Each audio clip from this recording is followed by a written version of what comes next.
গত বছর নভেম্বর মাসে সাইকো থ্রিলারধর্মী দরদ মুভির শুটিং শুরু হয়। তখন মুভিটির পরিচালক অনন্য মামুন জানান 2024-এর ফেব্রুয়ারি মাসে দরদ মুভিটি মুক্তি দেওয়া হবে। কিন্তু ছবিটির ডাবিং শেষ না হওয়ায় তখন মুক্তি দেওয়া হয়নি ছবিটি। এরপর গুঞ্জন উঠে রোজার ঈদে মুক্তি দেওয়া হবে। কিন্তু দরদের পরে শুটিং শুরু করেও শাকিব খানের রাজকুমার তুফান মুভি মুক্তি পেলেও দরদ আর মুক্তির মুখ দেখে না।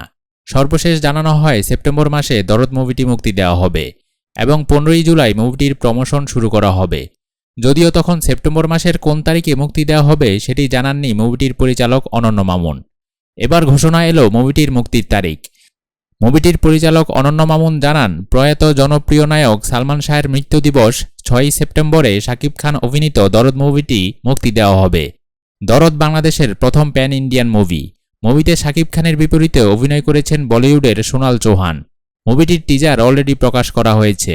মুভিতে শাকিব খানের চরিত্রের নাম থাকে দুলু মিয়া।